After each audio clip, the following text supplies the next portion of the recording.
You like that? Yeah, there we go. Super profesh.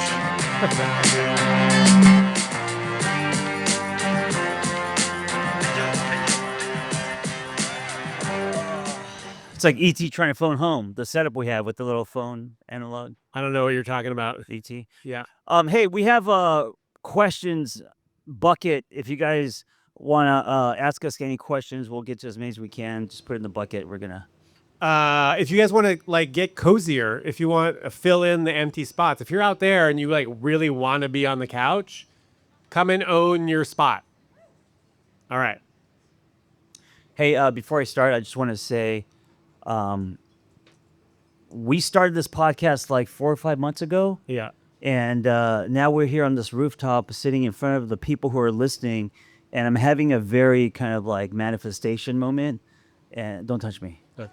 And John doesn't like to be touched. I don't know what you believe in, but just a reminder to believe in something. We had an idea once to do one of our favorite radio shows growing up called Loveline.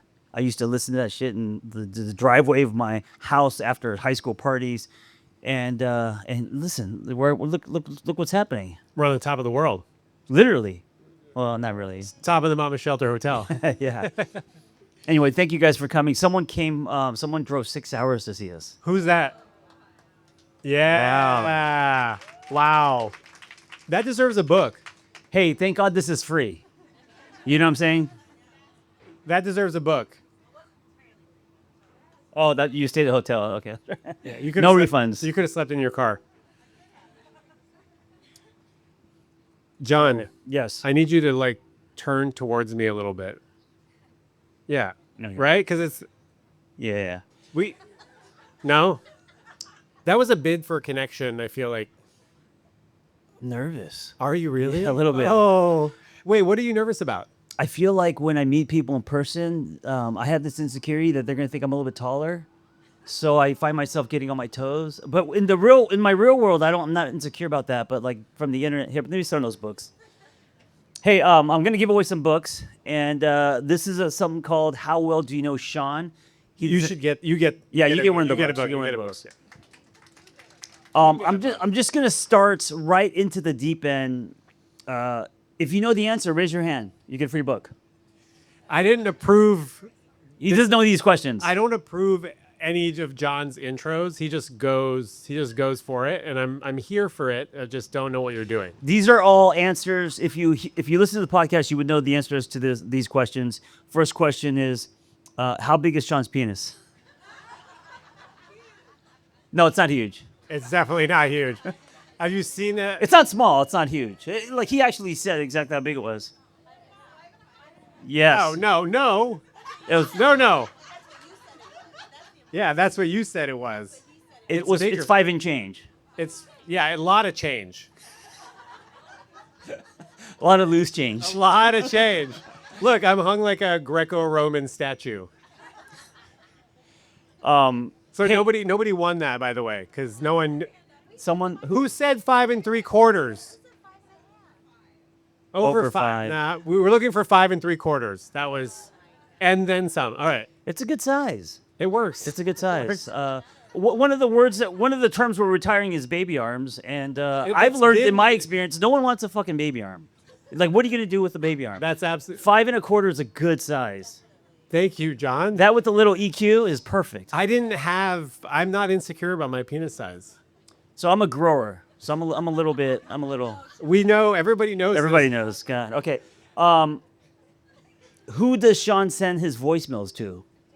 Oh, that hand. Okay. Well, Wait, look, someone's hand. The hands. Janelle, Okay, here. give This her- is so that you stop talking. Okay, give her a in book. my Give her a ear. book. Give her a book with the glasses. Give her a book with the glasses. Everyone's got glasses. Come get your book. got- Come get your book. Come get your book.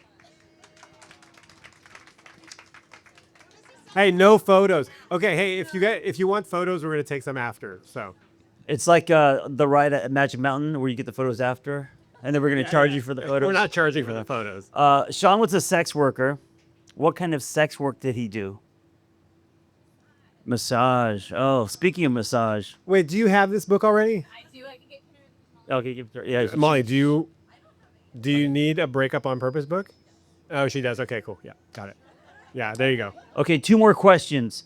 What did Shaun say sucking a dick was like?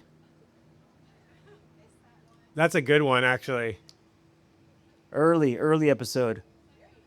Yes. Yeah, sucking Yeah. on an elbow. Which makes no sense. No, it does. Do you want to explain how that? It's a little early, but do you want to explain how it feels like sucking on an elbow? Yeah. So it's just not doing anything for me. Oh, So it's a- picture sucking on an elbow like That's not what it's like. It's not erogenous. Right, at all. right. It wasn't erogenous.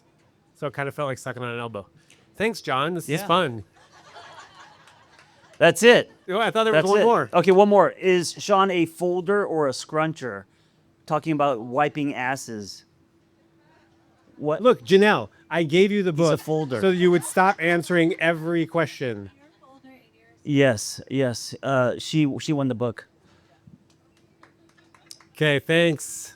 Yes, I fold my toilet paper. Okay, who folds their toilet paper? Show of hands. Who folds their toilet paper? So that's all left brain, organized, wait, no. perfectionism. Hands up high. Hands up high. Oh, about half. Okay, and then who bunches? Who scrunches? Who bunches? Oh, not that. Not Okay, then what are the rest doing? Both. Uday. Both. Fold and bunch. Fold then bunch. Okay, this is going to be a nightmare to listen to. Like, Oh God, this episode's gonna be horrible. This episode. Yeah. So, listener, if you're listening to this and you're not here, I'm sorry. We are engaging the audience in a very serious way. John, I had an experience coming here. Yes. Driving down the 101. Is that right? Yes. The 101. Palm trees, Yep. you know, pulling off into Hollywood. I kind of felt like I had arrived. Did you cry a little bit? No, I was just grateful. It was like nice. The weather was good. Yeah. You know, it was just a nice experience. A lot of people come to Los Angeles. They have that moment when they're going through the canyons, kind of in Malibu, and they see the beach, and they have "I have arrived. This is my home" moment. So I'm glad you had that. And then 10 years later, they're still working at Chipotle. Never been to the beach. Fucking working hate on LA. the street play.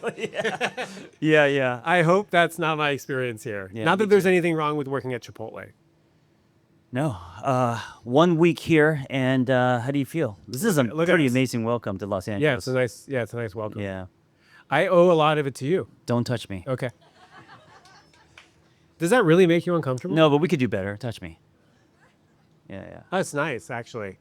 Touching John is, I'm a It's a dolphin. I have no body hair. it's true. He's very No soft. problem. And it's strong like a dolphin too. Shut up. Okay, too much? Yeah. All right. Let's go. What else do we have? Because we have tons of questions. Are you ready for this then? Yes. The unveiling? Yes.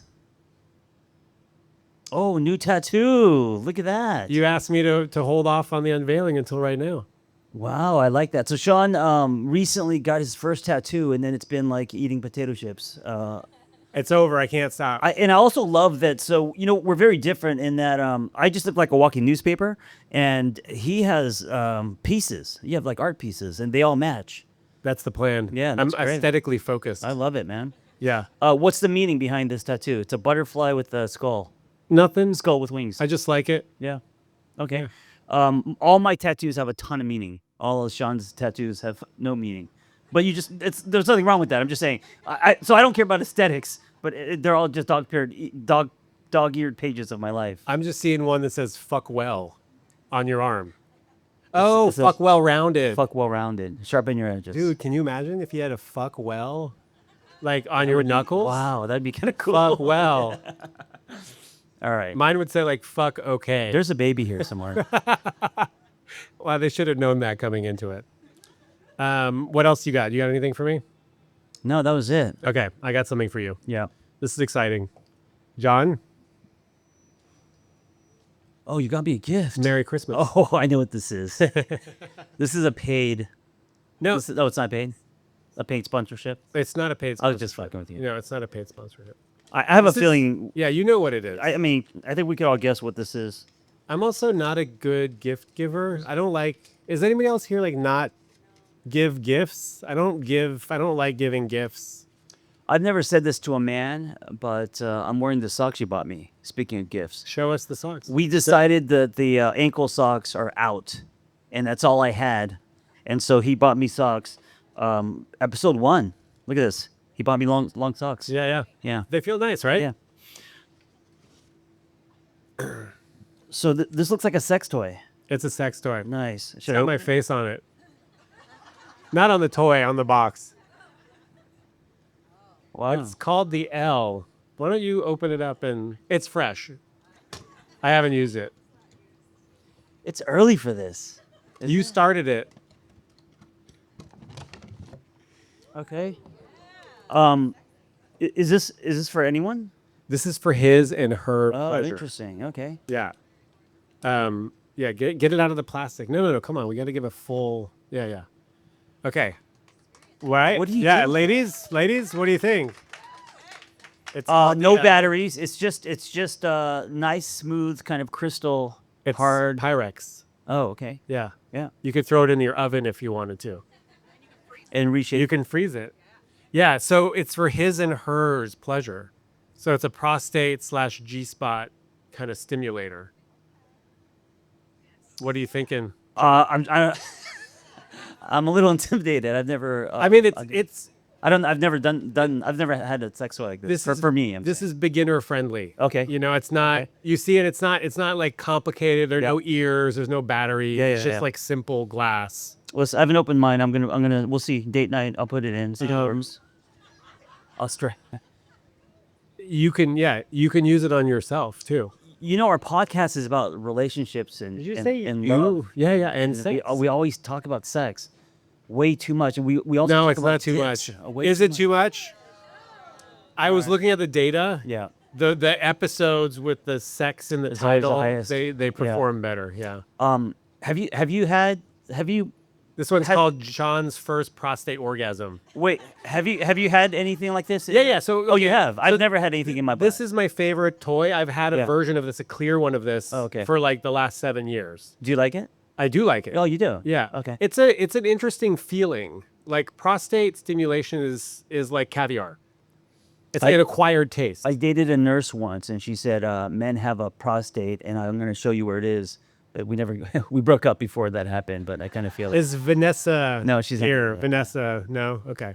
Also, this is good for G-spot stimulation. Anybody into G-spot stimulation? Did you know? Yeah, okay. Mild response. Did you know that the G-spot is I'm told is a myth? No, No, it's not a myth. no. It's not a myth. It's true. It exists. Okay. I just never been able to find it, so I was like, it made sense that it's a myth. It's easy to find. Is it? Yeah, Where I is think it? it's like 3 inches above the wall, the front wall, and the texture of it's different. It's like a little more rough. Like a walnut. Why does right. that make you laugh? Merry Christmas, John. Yeah, thank you, and congrats on your face on the Oh yeah, thank on the you. box. Yeah. Okay. Has everybody who's wanted to put questions in the bowl put questions in the bowl? If not, this is your chance because we're gonna start picking questions soon. We're also going to bring you up. So, right? The person that asked the question gets to come up. Yeah, we're gonna talk to you. Yeah, you can be on the podcast. We're gonna talk to you like Dr. Drew and Adam Carolla. So I was at dinner last night with Sarah. Sarah's our phenomenal videographer, photographer, sound engineer. And the dress code was casual smart for dinner. And I didn't know what to wear. And I actually feel a little insecure. I'm being serious here. That my wardrobe isn't cool enough for LA. Yeah. He says. Well, so in LA, we like downplay things. We wear like sweats and sandals. Like the more homeless you look, probably the more successful you are. I can do homeless. But this is very neutral. I like it. Your Vans t-shirt. Understated. I still feel like I don't have a lot of I showed up with like 2 hoodies and a Yeah. couple t-shirts. It's good. And like, It's a good starter kit. okay, that works. Yeah. Hey, my daughter Logan's here. Hey, Logan. Yesterday was your winter recital. Today's Daddy's winter recital. And look at the gift I got. Sean gave me this. Yeah. It's also for Vanessa. Yeah. So. It's not for you? Oh, it's for John. Okay. That'll be fun. Yeah, I feel insecure. I'm being serious. Yeah.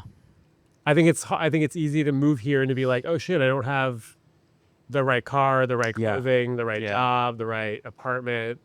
Los Angeles is the quad of the high school where I feel like a lot of people who were prom queens or who because LA has been kind of the capital of entertainment. So when you come to LA, it's very activating because you see a lot of attractive people, from the small towns that come over here. But then those people come here and realize they're not that attractive because everyone looks like them. Yeah, What do we do with that? Just like accept yourself Yeah. and yeah, okay. Just be you. Yeah. No comparing. Be free. Shave your head.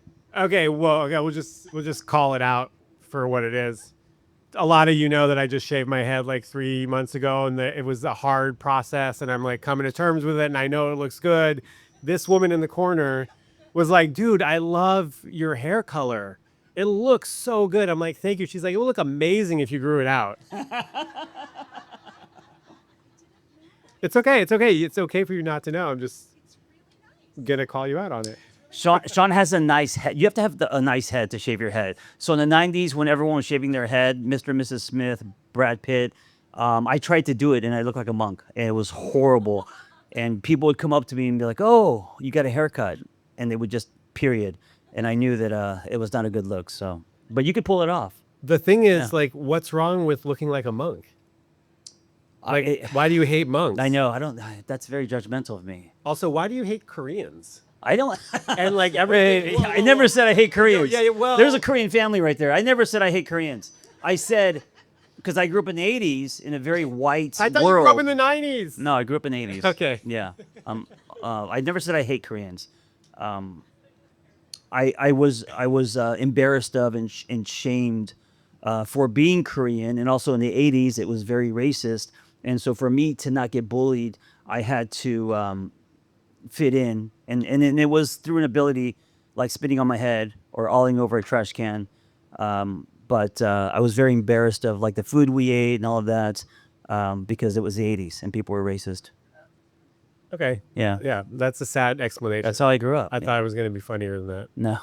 No, it's sad. I went sad. But But you still have a lot of residue. today I drive a Hyundai. no, I know, but you were embarrassed of the I Hyundai. know I was at first.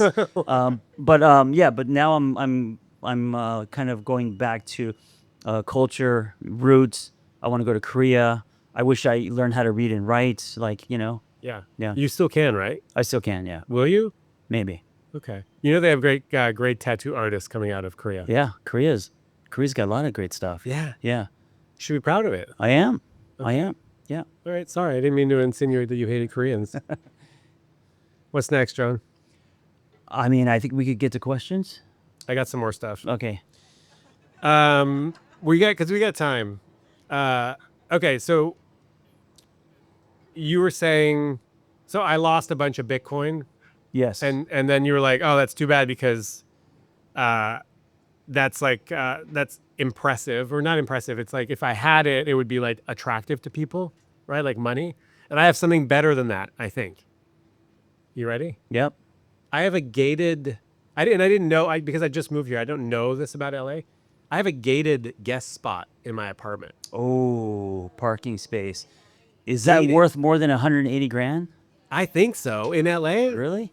Parking? What do you think? Yeah.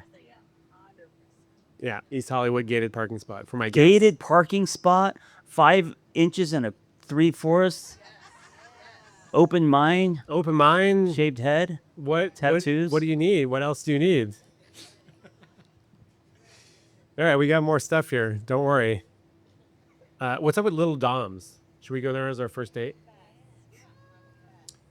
That's where Vanessa and I met. Back off. Okay, yeah, getting that too was our- close. Getting too close to your man. Why are you asking me about Little Dom's?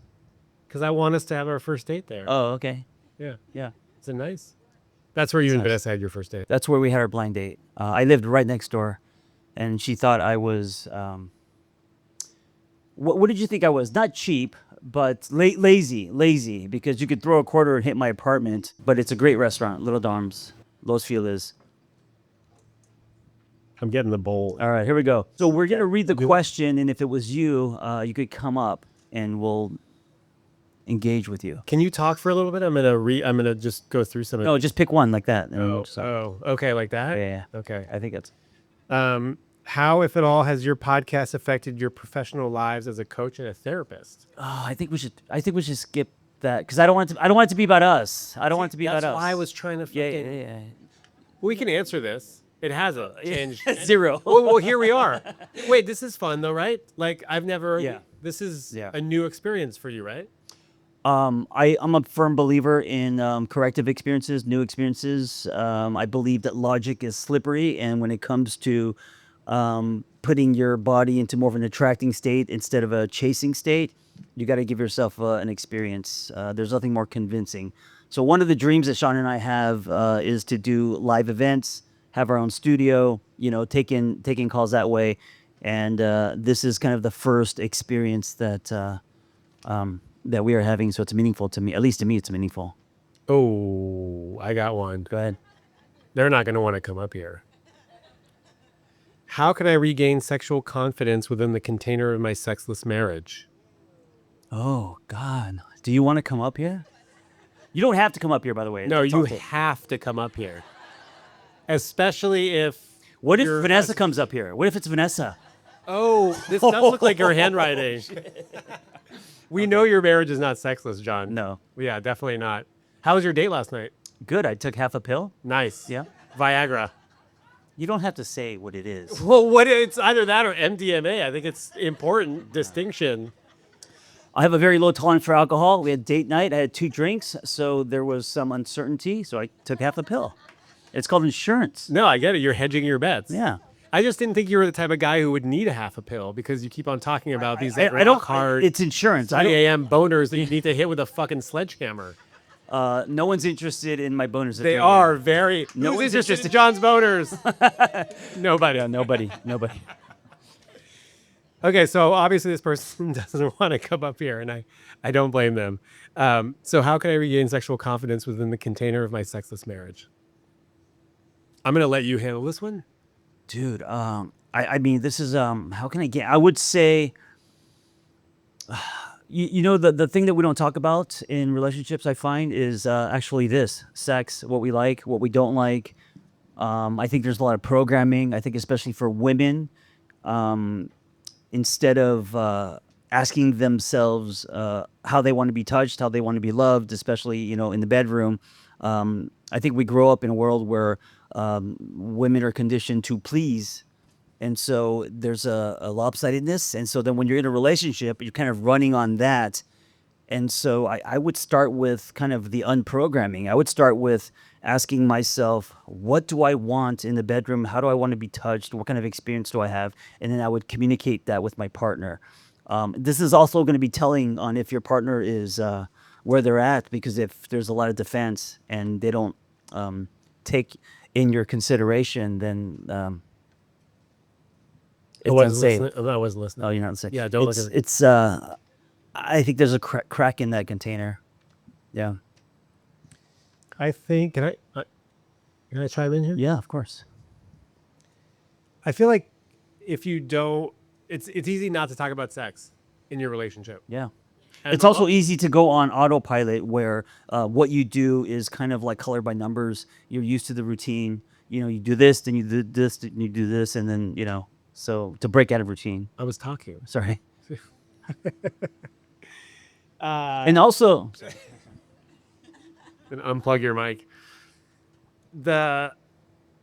I think the longer you don't talk about sex, the harder it becomes to like bring up the subject.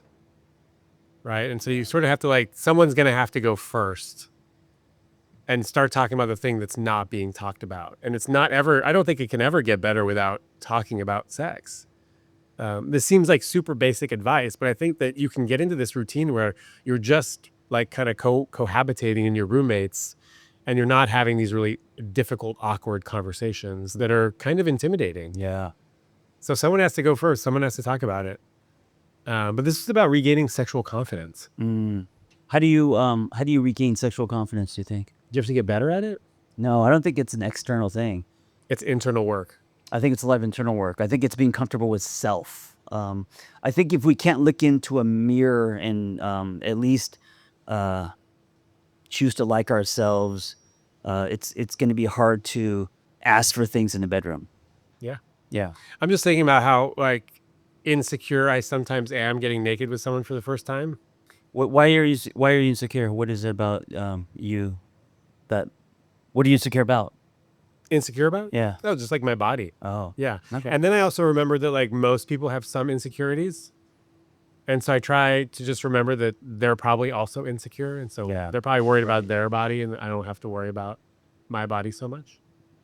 Hey, if you guys were in the bedroom with Shaun and he was like, "Hey, I'm insecure about my body," would that be a turn on or turn off?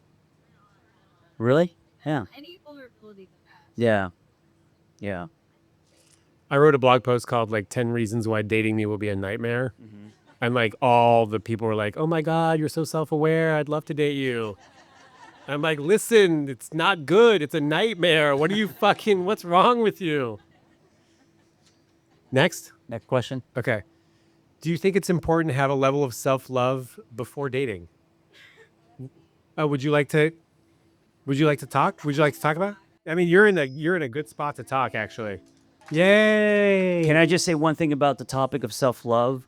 I feel like that term is it's become a bumper sticker, like narcissism and vulnerability even, right? They're all great words, but I feel like they've all been overused. And so I like the term self-like because I feel like has to be earned. We can choose to love people that we don't like, right? Like family members. But I feel like requires a journey. And so when I was going through my rebirth, or even today when I think about self-love, I frame it to not do I love myself because that's of course a choice, but can I get to a place where I actually like myself, and what would that look like? Anyway, Yeah, I think of it like self-honoring as well, I love that. you know, and then just being an embodiment of love versus like, just the self-obsession, self-love, which I think gets conflated with everything that's out there. Where's the question coming from?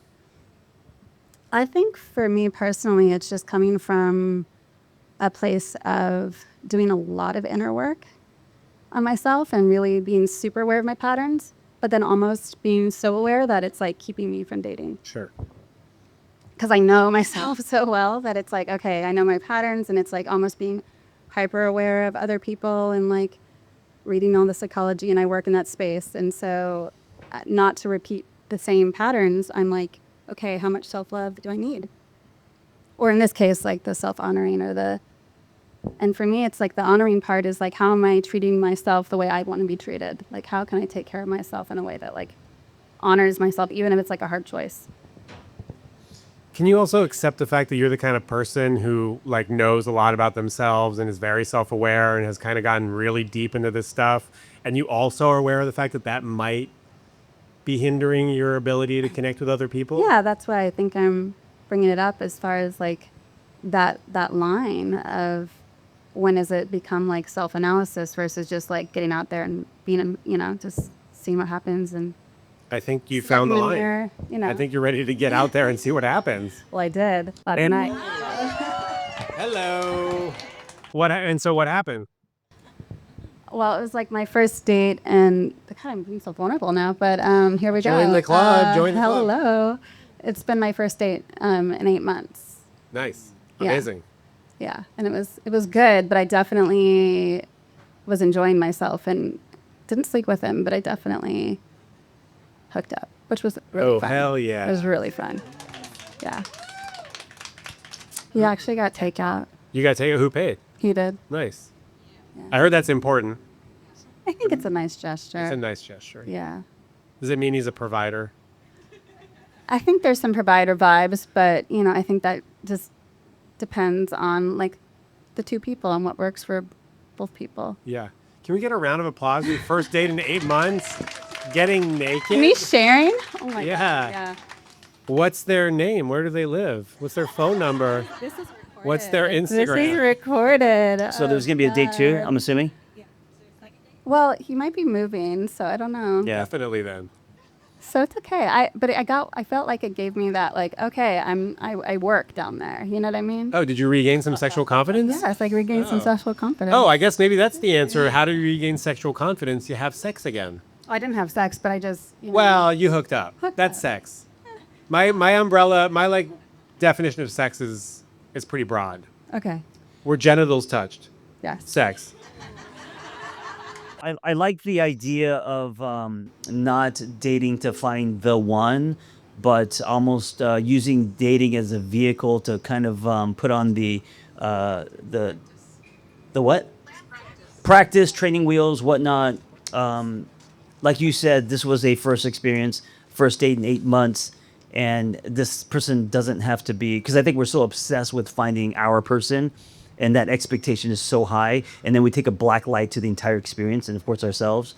But just using dating as a vehicle to explore, I always say like we should date against type. We should go and have experiences that aren't necessarily going to lead to, marriage, and that's okay. Just having fun as well, and just what do I enjoy in this moment, and can I not be up here the whole time and just be in it? Yeah. Did we help you? Thank you. Yeah. Problem solved. I don't know about that. Problem solved. I don't know about that. Problem solved for sure. In the right direction. Thank you.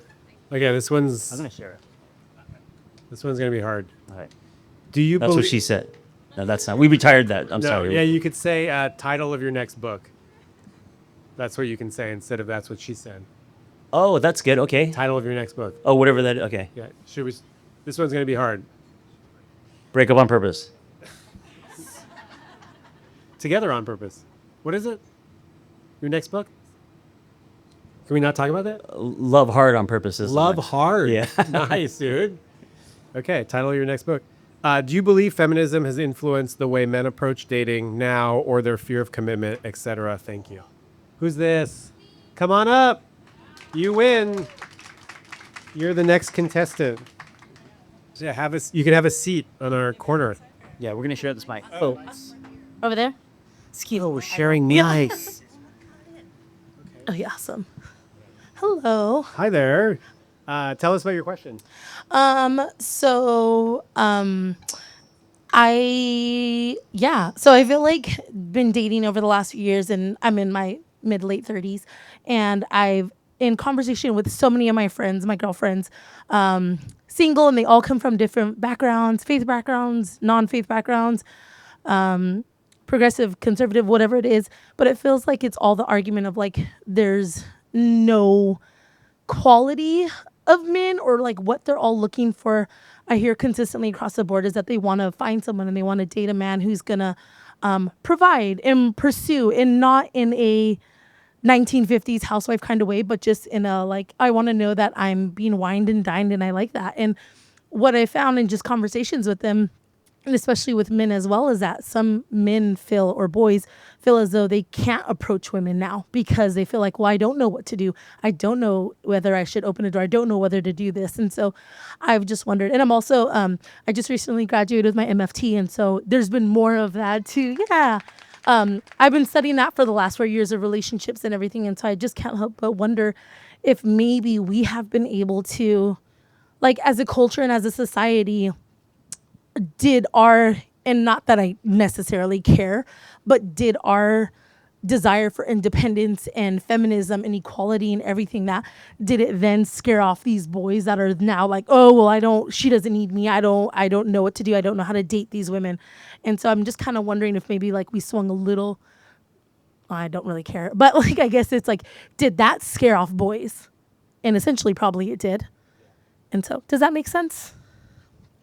Yeah, that makes sense. And I would say to that, if it scares off a boy, then Right. that they are boys. Yeah, Meaning, if someone's going to be defensive or intimidated because you're a feminist or you believe in equality, Right. that's foreshadowing to me. It's also telling of where they're at and what kind of space they could hold. Right. So I do think there's a lot of that happening, but I think it's coming from a lot of fear, intimidation. But to be fair, I think a lot of men are kind of confused right now as far as definition of man. The landscape is changing. The dating landscape is changing, so I think it's complex. But at the end of the day, if you believe in equality and the person is defensive or having pushback, then I just don't think the alignment would be there for you. Right, You know? absolutely. Yeah. I think what's interesting though is that to see it not just like among a lot of generation of men though, you see it with men in their 50s, 40s, 30s, and 20s. And so my question is, what has happened to that? What's happened? Because there's a lot of amazing women that I know that are looking for men that have quality jobs and are amazing people. But then I'm like, what's with the quality? Then, which I'm kind of like, are they just all boys? We have a lot of Peter Pans around here. So There's also women wanting to be asked out, not wanting to lead in the romantic department, and men kind of being scared to do the asking out and have gotten like mixed reactions. I kind of feel like you're damned if you do and you're damned if you don't. Like you're taking a big chance nowadays Right. approaching anybody. right. And so you've got some women that want to lean back, that want men to lead, and then you've got some men that are terrified of leading because they don't want to look like Yeah. creepy losers, or they don't want to get rejected, which they've been rejected before. So I think you just have a lot of scared people who are then just resorting to dating apps because it's Right. like easy, Yeah. but then it's also cheap and disposable, and you don't get to use your social skills in a dating app. Right. Right. So there's a lot of pieces falling into it, and I also think the pendulum does swing yeah. a little hard sometimes, and then it swings back. I mean, if you just look at where we are politically, Yes. we're swinging, Absolutely. and eventually we're going to swing back, right? So I think that might be that happening as well, and women are probably doing more in the emotional labor department. Yes. And so it's hard to settle for someone who hasn't done the work. Right. So yeah, I think there are, I mean, I hate to throw men under the bus, but like there are more amazing women than there are amazing men. Yeah. And also I gotta say, for someone who's a bit older, I grew up having to walk up to a woman and having the courage to ask her out, get her phone number, Yeah. go wash my car, set up the 6-disc CD changer perfectly, pick her up, pay for the dinner. That's how I grew up. Yeah. These days, like Gen Z, that's not even. That's like they never even think of that. They swipe. And then when they're in the restroom on their date, they're swiping to find someone else better. Like it's a whole different. It's just the landscape's different, you know. So Yo, what's in the 6-disc changer no, for the it's all- perfect first date? God, it's all '90s stuff. Savage Garden. Savage Garden. Oh, I don't know what that. That sounds like something at Sizzler on the Savage Garden. Savage Garden. Isn't that a 90s band? Savage Garden. Garden, right? I'm like, Savage Garden. yeah. Soundgarden. Soundgarden. I'm like, Savage Garden is No, like a Savage X-rated Garden. movie. it is Savage Garden. Oh, is it Savage? Okay. They have that one. I've never heard of it. I Okay, knew so- I Yeah. loved you before. That was them. Okay, well, Yeah, that's not in my disc. That's not in Yeah, his sorry. changer. Yeah. That's in your changer. Yeah, that's in your changer. Okay, John, what's in your changer? I don't know, man. Who I know. cares? Who cares? What do you mean? Who I don't know. A cares? little Third Eye Blind, a little I don't know, some hip hop. I think the peak of hip hop was 2001. So that whole era. Nelly, for sure. I don't know. You love Nelly. No, that was just for this Okay. rooftop. Did we answer? Did we problem solve? Yeah, I mean, I think it's great to have validation in that of like, okay, yes, we're all on the same page about that. It's hard and it sucks. It does. Yeah. So just have fun, I guess. So in the meantime. good luck and be yourself. Yeah. You want to give the mic to? Well, yeah, we need you to. Yeah, if yeah. you got to talk, you got to. Yeah. Is it also an excuse for men that don't take action? I think it's a convenient excuse to use these days to say, oh, well, you know, all these ladies, everyone is all uppity and I don't know what I'm supposed to do. So then they have that excuse built in to not do anything. Sure. Sure. But also, I feel like there's no real pressure for men to step up because there are going to be women that are going to just accept them for who they are. Right. Because like people want relationships and they're going to just kind of settle for what's available. So why would they do the work if Right. they're still going to end up being in a relationship? True. Yeah. I mean, yeah, I guess we're passing the mic around. Go ahead. Yeah. We got enough cable here? It's just wrapped up around Sorry. John. Yeah, we're Oh, good. So my question really quick. You said to this woman here about maybe her having done insight work or having more self-awareness makes it a little bit more difficult for her to partner off. Can you speak to that a little bit? Are you meaning that that's a like we're quicker to disqualify somebody? What do you mean by that? No, I think you might just be like overthinking, right? What? What'd you give me that look for? Oh, I love it. She's shooting daggers. Yeah, she didn't like my answer. I think you can tend because I recognize myself as someone who overthinks, and I could be like, well, but then they do this, or they live here, or they have family here, or they like, oh, they have this kind of attachment style. It's better to just not do it. And so you kind of talk yourself out of connection, is what I meant by that.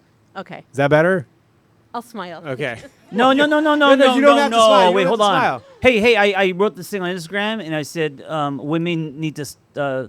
Oh no, it was men telling women to smile. But when you said I'll smile, I don't like that because it sounds like you're saying I'm not giving It's a myself little permission to fake. speak. So No, you're right. Thank you for catching that. I mean, you could also just disagree. Yeah. Conversation. I guess I was looking for like a really concrete answer about like if somebody's done the work on themselves, does it make them less of a catch in a way? Is it more difficult for them? Not just that they're overthinking it, but like I think what's what the happens barrier? is when you do a lot of work on yourself, you get more picky, so you tolerate less. Do you know what I'm saying? So your ocean turns into a small plastic pool that your creepy uncle buys you. But does that make you less of a catch? No, it makes you more of a catch, and by being picky, you're going to set yourself up for a more high quality relationship experience eventually. Yeah, and Yeah. and the pickier you are, the longer it's going to take, Maybe. unless you're lucky. Maybe. Yeah. Also, I didn't mean to be like, oh, is that better? And like you're- just all sassy and shit. I mean, I felt a little sassy by it, but That's it's okay. I That's sassed I'm right your back. We're sassy brother or something. Cool. Yeah. We're cool. Also, I didn't mean it to sound like, oh, women overthink. Was that sort of the thing that like? That's kind of how I received it. Yeah. Okay. Is that how was it received like that? I'm an overthinker, so My sisters your co-signed sisters. it. Yeah. Yeah. And some good, sisters thank you. did not co-sign it, by the way. So, like everything. Yeah. You know what I think is kind of the problem these days is any conversation where it's men and women, us, them, Venus, Mars. I think now, today more than ever, there's a disconnect between men and women, a lot of pointed fingers. And I'm excited for people to start using we instead of you and them and those, so. Cool. Yep. Next question. This is for you, John. Okay. How big is your penis? Let's move on. Okay, so actually My the question daughter's here. didn't No, say she's it not. didn't say that. It said, how do you test someone's EQ? This is from your book, Single on Purpose. EQ. Do you want to come up here, whoever asked this question? Talk about EQ? Oh. Do you want us to just bring you the mic? Pass this mic? Yeah. So you can just stay cozy. Yeah. Yeah, so it was from Josh in the group, Huh? in the SOP group, but actually it resonated with me too, because I think that's always a challenge of, I'm in my 50s and I feel like men in my age group, which I tend to date a little bit younger, but it's still always hard for me to find that with, like figuring that out with dating. Yeah. And I haven't really been dating for a while. Yeah. Just the swipe culture on apps is horrible, so I just decided to stop. So but yeah, like what are the what are the kind of questions and things that I could be asking to sort of figure that out with somebody as I'm getting to know them? Yeah, so there's, I think, many answers, but my go-to, since my whole thing is bringing things to street level, the way that you measure one's EQ for me is, if they have the ability to repair ruptures. Because if you have an ability to repair ruptures, that means you have to have the ability to create a safe space. It means you have to have the ability to take ownership. It means you have to have the ability to try to understand before trying to be understood. So much is required for you to have the ability to repair ruptures. And if you don't have that ability, the plane's going to eventually go down. Yeah. So to me, that's one of the greatest signs of emotional intelligence is, can you repair ruptures? Okay. Yeah. Yeah, Cool. that's a great question. Yeah. Great solution. Yeah. Thank you. Thank you. I'm going to have to listen to the podcast to get the answer. Yeah, That was we don't good. listen to each other when we're talking. Hey, you know 'Cause what? we're thinking about the next thing to Well, say. no, I'm actually pulling questions. Oh, that's right. Yeah, I've got a job here. I'm your producer. Hey, this is an aside, but I listen to our podcast. I've listened to a couple episodes of our podcast. I don't like listening to anything that I'm a part of or watching. Johnny Depp once said he never watches his own movies, and I just because I'm critical, so I try to not listen to anything because I'm gonna want to change everything. I'm gonna regret what I said, and all of that. So I don't listen to stuff. I'm literally entertained by our podcast. You're like our biggest fan. I'm like, I wonder, is that like narcissism? Like, I think he's narcissistic for sure. I used to listen to episodes of my own podcast where it was just me talking for 30. If you look at all the clips that Shaun posts, they're all of him. They're all of him. And also, I got to say, though, one thing I do appreciate about Shaun, did that hurt your feelings? I'll just joke. No, it's because Kristen pulls the I don't see the clips. Okay. And Tess used to pull, but I was she's not just pulling fucking with you. anymore. I was just fucking with you. Shaun does jump into the trenches and reads every one of the comments. He listens to all the questions, and he's engaging. He's also very sensitive, so he does get his feelings hurt. I stay away from all that just because I don't want to get drugged into it's just, I'm a total addict. yeah. I'm trying to be better. Yeah. But we need someone to do it, and so I'm glad someone's doing it. We need a producer, Yeah. like a real deal Yeah. producer. We'll see. Anyways, I like listening to my voice. It's really weird. Keep talking. Yeah. I got high standards, and so I'm like, yeah, this podcast is great. It's a good podcast. I got good questions, though. You ready? Yep. Okay. These are going to be hard. This one says, pick me on it. Who wrote that? With the rise of radicalized young men due to the podcast space, see Andrew Tate, Joe Rogan's. I have two questions. What's your take on this? How do we support young people as a society, but also you as men who can do better in the podcast space? Who wrote this? Anybody? You want to come up? This is not a gimme. Okay. It's going to require some thought. Have a seat. What's your name? My name is Sarah, Hi, Sarah. Welcome. with an H, by the way. Where are you from? San Diego. Okay, nice. Did you drive up? Yes. Nice. With a friend. Yeah, so what's the question? So I've been seeing more with the data. There's more radicalization of young men. And I know that they say the podcast space can be that. And I know in the sense of more like toxic masculinity. And so it's just thinking of, you both are in this space. And so how can you guys who are doing better help support these young men and also in relationships with women or whoever? And also how can we combat it as a society? Just because I feel like we are seeing more of that trend. And I know you said like the pendulum swing, but how can we address that? And what are some ways that we can support? And like I said, I know you guys are in the podcast space. So what do you think are ways that you could help support in that? Yeah. I wish we had more access to men, because if you look around here, there's like 4 guys. Also, like, big up to the guys that are here. No, agree. Amazing. Are you here willingly, or did somebody drag you here? Is it Willingly? homework? Willingly, nice. Can we get a shaka if it's willingly? All right, cool. We got a couple of them. I think it's hard. Right? We're trying to do better, but we have a female audience because we're talking about love and relationships and emotional intimacy. Yeah. And as much as I think it's sexy to do this, I don't think most young guys think this is a sexy conversation. It's a lot easier to be talking about money and getting chicks, and like that's easy. It's easy to pull men in that way. This is a lot more challenging. I don't actually have an answer to this. I'm just saying like this is a challenging, complex problem. I think for me, as I asked myself, who would I follow? Who would I watch? Who would I listen to? Who would inspire me? And so for me, I don't think it's ever what I say or what we say. It's going to be how we show up. So I don't want to lead by standing on a soapbox and telling other men how they should be. I'm just going to keep living a life that feels honest to me. And people are going to respond to it or they're not. Do you know what I'm saying? So Yeah, that makes sense. I think it's just more about how you're living, not what you're saying. Yeah, except for these Andrew Tate. I mean, these, I don't know how to like quantify it, but they're literally talking to men. They're saying like, hey guys, if you want chicks, if you want money, this is what you need to do. And we're not prescriptive like that. Right. And so that's working.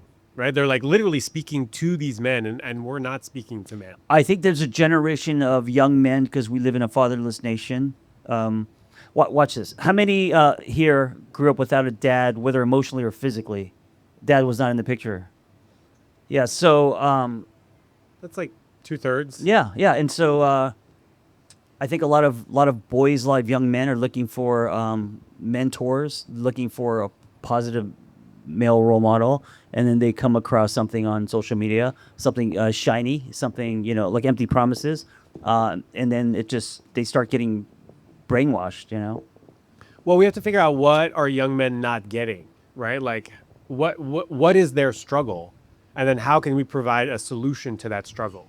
So I would have to even understand, like, what are young men struggling with these days? I don't know what that is, right? Because I'm not doing the research. Identity is a big one. I think right now with Gen Z, the what a man looks like is very confusing. We're just talking about opening doors, who pays for the check, the old versus new. A lot of boys are confused on what a man looks like. I don't think it's our job to tell them, though. I think it's a journey they have to go and kind of figure out on their own. All we can do is show up in a way that feels honest to us and then have conversations about it. Yeah, that makes sense. Yeah. Yeah. Just thinking of ways we can support each other, like I said, because they're going to be coming up, and it's going to be really interesting to see Yeah. with relations, and maybe not just the younger generation too. I feel like it's across the board a little bit, but no, I appreciate It's valid. And for parents who have sons, there's a lot of fear, and they're asking themselves how I could raise my son in a way that they don't fall into that toxic trap. Does anybody have any suggestions that's within mic range on how to fix this? Or even just like support, like what are things that we can do? Yeah, support here. Pass the math. I guess that we have to stop shaming men too. Yeah. And just be more curious about their experience. Can you repeat that? Just stop shaming men and just be curious about their experience. Because like that's why they're going in that direction. They're like, well, we belong over here. Over there, we're getting criticized and shamed. Yeah. Not saying I agree with them most of the time, but just getting curious what's underneath, and a lot of it is shame and it is pain. And then, kind of relating to them with curiosity. There's also this thing that, like, I'm speaking generally here, but like women want men to be more emotionally available. Is that like a safe thing to say? Yeah, good generalization. And then how do we support a guy who wants to be emotionally available, right? So being emotionally available might look like crying or being honest about shame, pain, hurt, how you've been treated by your partner. And then some people might get actually really like defensive or even offensive at having to support. Like they just don't know how to support a guy in his vulnerability when you're used to kind of wanting him to provide and to be secure and to be safe.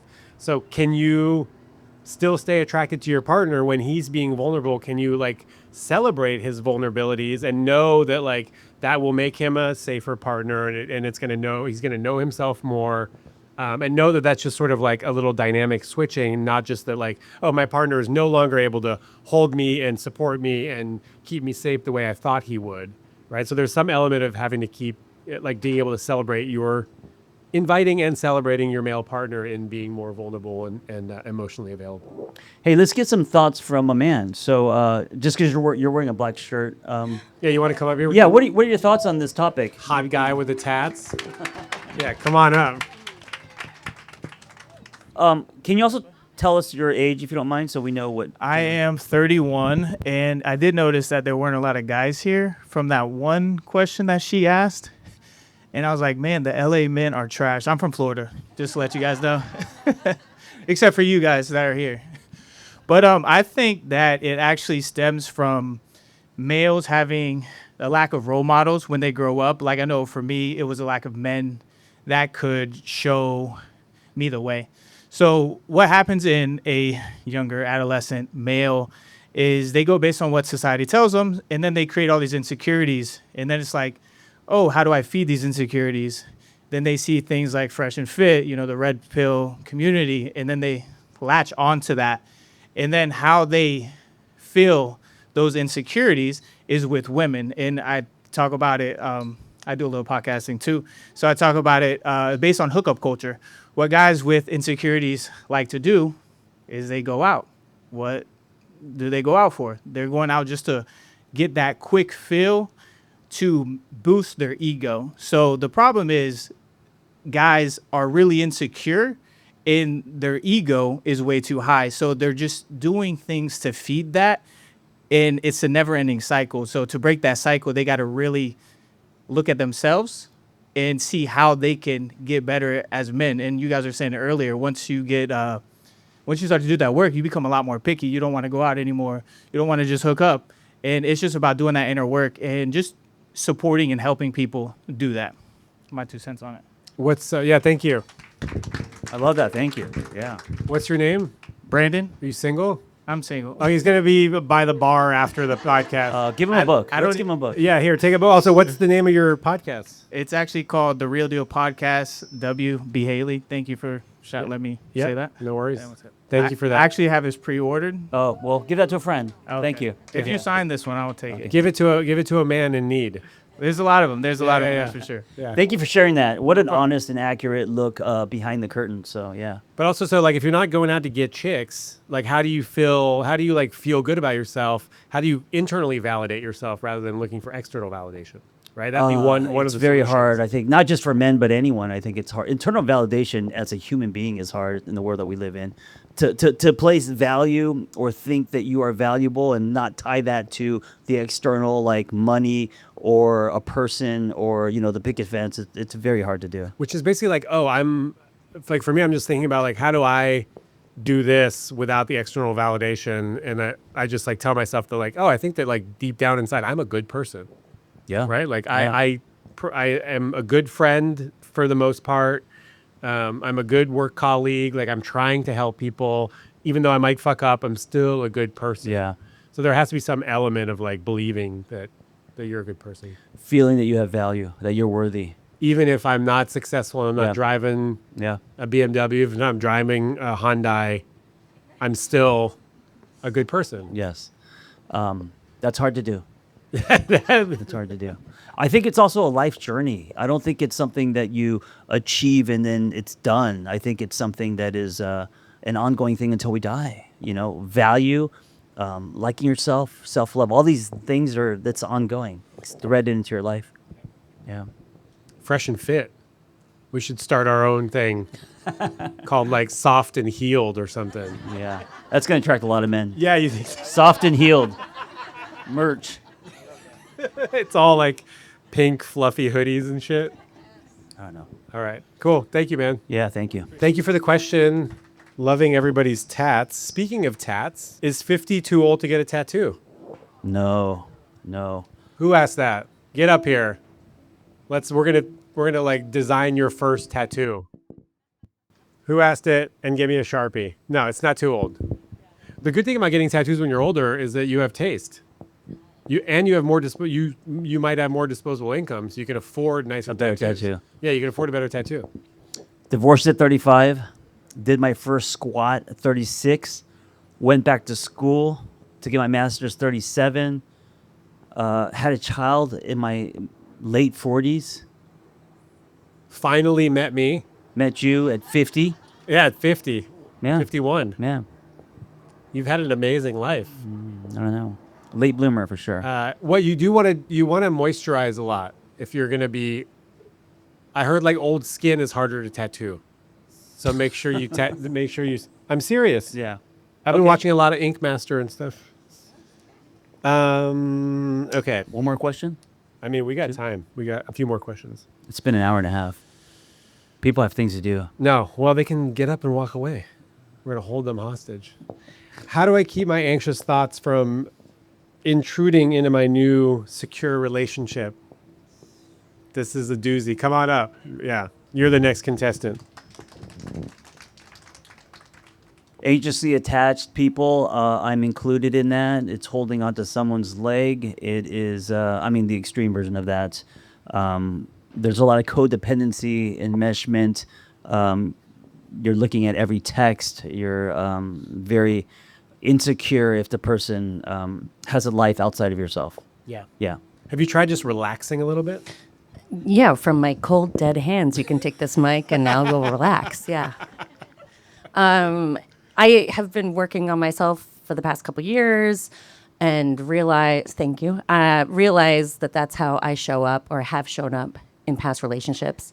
So I recognize that now, and I can call it out when I start getting those intrusive thoughts, and I can report that they are less frequent and they are fleeting. But thank you. But this is probably the first secure relationship I've had in my adulthood, and it's relatively new. Can we give you just a big hand of applause for that? Yeah. Thank you. Celebrate the wins. Thank you. But I am aware of that they come in, and I call them out for myself. But I just want to make sure that I'm not putting them. I'm not letting them drive the bus. So I was wondering if you had any suggestions or kind of something that I could focus on instead, or just tell me that I'm normal, etc. Have you shared any of this with your partner? Yes. Some of it, right? Some of it. Not to. And how was it received? Well, it's not, I'm not shamed for it. I'm not like, oh, you're being ridiculous or anything like that. It's kind of like absorbed, and we talk about it a little bit, but there is reassurance there. But that's also part of the reason why I don't want to keep saying, well, this keeps happening, or I'm waiting for the other shoe to drop or something, So I don't want to be coming on too strong that like something keeps popping into my head, or, oh, I said the wrong thing or whatever. So it is something that he has been very okay with and listening to me, but I am recognizing these things. And I'm sure that they will dissipate over time, but I just wanted to know if there's anything you could share about if you've had this kind of go on in your own lives, or what worked for you, or anything like that. I think that's part of the solution, by the way, is like talking about it, making sure that your partner's supportive, understanding that you're not going to dump everything onto them, right? And then making sure they understand that you're only sharing a part of this, and then also what else are you doing in your own life to sort of manage some of these feelings. Right. Right. Yeah, I gotta say, there's a whole "be careful what you wish for" thing, because we're all looking for a healthy relationship, and then when we find one, there's no greater die marker to wounds and activation than a healthy relationship, because you're going to get very activated. So if you're anxiously attached, it's actually putting the emotional speed bump, taking a beat when you feel the anxiety because the person's not texting you back or not loving you in the way that you want them to reparent, to self-soothe. You got to put in the reps and to learn how to sit with yourself and work through your own anxiety. So whether that's with a therapist or yourself, or using a motorcycle or fitness or whatever, that's the work. At the same time, I think you should express what you're going through with your partner, so they know your experience and can be empathetic. It's not their job to, it's their job to support you, but it's not their job to change for you, if that makes sense. Yeah, it does. Yeah. Thanks. And they can't talk you off the ledge every time. Yeah, that's your growth, is to sit with your anxiety, whether you're anxiously attached or avoidant, and to self-soothe that for you. Yeah, and Yeah. remember, like, try to remember the data, right? Like the way that they've stayed with you, the way that they've given you validation, all the good things about the relationship. In AA, they talk about playing the tape forward when they're like if you're thinking about drinking again, play the tape forward, see what happens when you go there. And you could play the tape forward of like, oh, what has been my experience when I've shared my anxieties, or how do I feel supported in this relationship, right? Like look at the data of how it's going. That's just funny. My therapist says collect the data all the time. Yeah. I should be a therapist. Oh my gosh. Just don't want to do the hours. Thank you very much. Okay, thank you. Hell yeah. One more, John? Mm-hmm. Good, because I only got one more. By the way, we're all swimming towards secure. I don't think anyone is secure and it's on lock. We're all swimming there. And I think it's one of the hardest things about relationships is because most of us have had childhoods where we were insecurely attached. And because of that, the consequence as an adult is when you want to love someone, there's a lot of activation, rumination, and stuff like that, which makes it challenging. But I think one thing to remember is that we're all doing it. It doesn't matter where you fall, we're all trying to be more securely attached. I know very few people who had amazing childhoods and got the emotional milk they needed, and parents, loved them unconditionally, and now they, as an adult, are already securely attached. I mean, I don't think I know anyone like that. So, I also think I have a hard time with the word emotional milk. it's like kind of what does it gross you out? yeah, kind of. Does it? Does it also not make sense? You also have a hard time with I get it. exhaust pipe. A lot of terms that I have, he's like, John, that doesn't make sense. And I'm like, dude, I'm on 7 books, and you're the only one that has a problem with my language. Anyways, break up on purpose. John's new book. Thank you. English is my second language too. So we heal in a relationship. yes, That's how we have the corrective experiences. We sort of get reparented. Yeah. Like we're healing in the relationship, which is why I'm not in a relationship. You have a lot of healing to do then. I think so. You gotta find I don't want to do it. It's easier to just be alone. Dude, it is. No, I that's know, actually it is. true. Yeah, I know No, it you're is. absolutely It is. right. Because you're avoidant. And you also have not been in a long-term relationship, right? Not in a while. Yeah. So Define long term. 3+ years. I've had 2 of those. Yeah. So I feel like the 3 years a make or break. And so if you find someone you want to invest in around the 3-year mark, you're going to get very itchy. Your body's going to be conditioned to say, this is the time we bounce. But swimming past that, getting to 5-6 years can be the corrective experience for you, I think. Thanks for reminding me that she bounced after 3 years. Oh, did she bounce? Yeah. I didn't know that. Yeah, she moved to Costa Rica. Okay. And she fell in love with an Israeli sculptor named Nimrod. Wow. This is a true story. Wow. Who was lived in a palace on the side of a hill. Yeah, I know. Ouch, right? That's hot. It's hot. And then the one before that married a fucking Brazilian tennis coach. So Yeah. what is that? What do you have to say about that? I don't know. I was ready to swim, dude, past the breakers. With this one, for sure. Yeah. Also, I think I have more of a fearful, disorganized attachment style. Okay. Yeah, which is way spicier, I think. Then Yeah, avoidance. 100%. Mixed messages, push, pull. Yeah. 10 reasons why dating is Can I just, because this sounds like such a downer when it comes to love. I feel like there's a miracle to love, and that is that we can be healed through the person we choose to love. You know what I'm saying? Like, that is what's prescribed, meaning by working through our shit in the relationship, coming out the other side, and then our bodies realizing that the stove is not hot, and that love can be safe, and that someone will not leave, or whatever false belief you carry.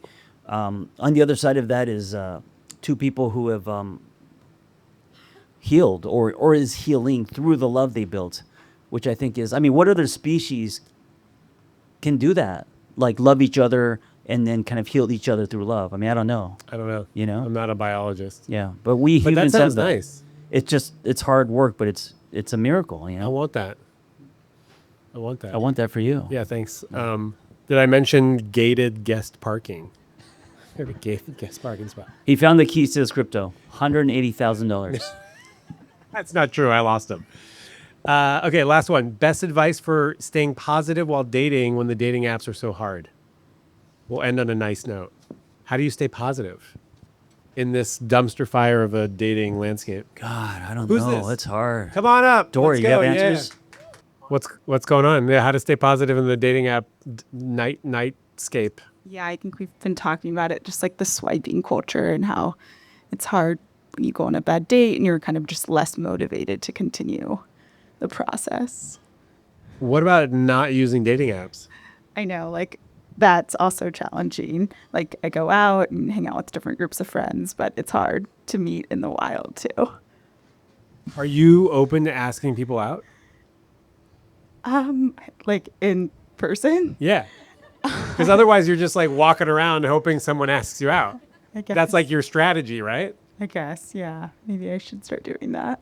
Although, I mean, I'm told that like that's not the move. Like women should not be asking men out because it just like unbalances the whole dynamic, and then you're doomed to be like the provider in the relationship. Yeah. What are your thoughts on women asking men out?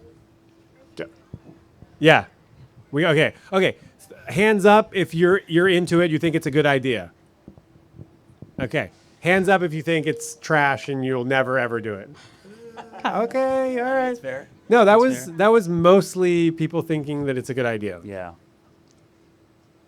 I don't know.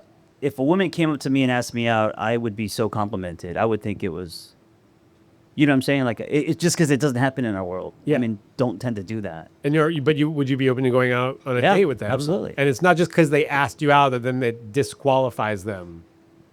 Yeah, I think there's a lot of women who are frustrated with the dating landscape, but also will not ask a guy out. And so they're just kind of at home crossing fingers. You know what I'm saying? Like, I think there's a proactive way to not say no to anything social. If you think someone's attractive, like, go flirt with the person. Like, go get it, you know? Drop the handkerchief. Drop a hint, yeah. Drop the handkerchief. But yes, I agree. The dating landscape is. I always say to my client, use those little red taster spoons at the ice cream stores. Dating apps like that, meaning when you feel good about yourself, is when you should be swiping, not when you're discouraged and That's really so good. lonely. That's so good. Because dating apps, they design them to be addictive. So you're dating. I mean, you're swiping for 6 hours. And also, let's face it, isn't it like only 5% of the people on dating apps get like all the action based on aesthetics and filters? Something along those lines, yeah. And so people aren't swiping on you, then you're like, what's wrong with me? It's so easy to fall into that slippery well. Yeah. Use the dating app when you feel good about yourself. Fall into the slippery well. Are you okay with that one? Do you know what that means? I mean, I think it doesn't have to be slippery, you just fall into the well. It doesn't make sense if it's not slippery, because then you can get the fuck out. No, it's a fucking well, dude. It's just straight wall. Yeah, but because it's slippery, it's more graphic. You can't get out if it's slippery. Some wells have ladders, little metal ladders and shit. But if it's slippery and it has a ladder, you can still get out of it. Oh, that's true. That's true. A ladderless slippery well. A ladderless slippery well, yeah. I'm sorry. I wish I had a better answer for you. It's hard. Put the dating apps away for a little bit. Ask out a cutie patootie and see if they respond well. Also, like, let's take advantage. Take. Can we retire cutie patootie? What the No. fuck is that? There's no fucking. Is that kind of minimum? What is that? Is that a boomer? I don't What is know. cutie patootie? Oh my god. Gross. Okay, who's retiring cutie patootie? Anybody? No, you can't. There's nothing wrong with it. It's not sexist or like. It's programming. I'm just saying. There's things that we say like cutie patootie. Like, where do we get that? Why? Hot stuff. A stud muffin. Go ask out a stud. Is that better? I don't like stud muffin. I don't like buff. I don't like any of those things. We're gonna end the podcast soon on these notes. Just go have fun. Try something new. Thank you for the advice. Yeah. Thank you for shedding light. So speaking of cutie patooties. These two cutie patooties are doing a retreat together. Oh, that's right. Yeah. Is anybody here going? Yes. Oh, yes. nice. Yes. That's already Valentine's Day. We want to kind of tear down the commercialization of Valentine's Day, and we're gonna all dress up in onesies and go up to Idlewild. I have a retreat house in Idlewild. It's over a weekend. I have a chef coming, hot chocolate, some of this kind of stuff. Emotional availability. Yeah, EQ somatic stuff. experiences. Yeah. I went to Janelle and I. Hello, Janelle. For everybody who's listening, is just to my right. We went to a singles event on Wednesday. Oh, that's another thing that we can do, or people can do, or single. So, is speed dating, or what was it? Was it speed dating? Yeah, it was like a somatic connecting. Do you want a mic? You want a mic? She's a therapist. I think it was built to try to help people socialize into connection more because we've gotten so out of it from the apps and porn and the COVID. And that's why I think we're kind of messed up right now. So I think what she's doing is trying to help people like connect more. In Make person. it more normal Yeah. to connect. Yeah, in person. It's called The Feels, and there are events in LA, San Francisco, DC, and New York. It's cool. So if you're in those cities, The feels. The Feels, yeah, to get us into our Oh, feels. got it. Yeah. Yeah. And it was really fun. It was a fun Like experience. usually, it was mostly girls. There was a couple. No, there was some guys there. It was literally half men, half women. Really? Yeah. It was because she okay. only sell as many tickets as there are men to keep it balanced, but they also have a queer version of it. Oh, yeah. So yeah, it was half. Yeah. And we'll do some somatic experiences at the retreat. Yeah. February 14th, 15th, and 16th. And it's our first retreat together. Yeah. Out of your head, out of your house is what I always say. While I was trying to be single on purpose, that was my mantra daily, is to go out and meet people in person, even if you don't have intentions with them. Like, so You don't know who you're going to meet. Just being out here and just hanging out and just enjoying the sun and the energy of this collaboration is okay, right? You don't have to find the one today. I don't think we're promising that you're going to find the one on our retreat Well, I'm that's just like 90% women. If you like women, it's a pretty good move. Yeah. Guys, if you're listening, come to our retreat. Anything else, John? No, I want to thank everyone for coming out. I want to thank Marie for letting us use this space. We're going to do a lot of events here because it's so gorgeous, and we're in LA, so the rooftop is what's prescribed here. Did you see the Hollywood sign? The Hollywood sign? Yeah, that's a big thing I haven't actually, this is the first time I've seen it since I've been here. Oh, really? Yeah. Yeah, nice. We're going to open it up to the public, and so if you guys want to hang out, Food. bar, Yeah. food, right? What else? Yeah. Cool. And we're hanging out for a little bit. If you guys want to take photos, we're going to take photos. And if you don't, then Sarah, you were right. No one wants photos. That's cool. Yeah. Thank you, everyone, for coming. It's been meaningful. Thank you. Love you. Bye.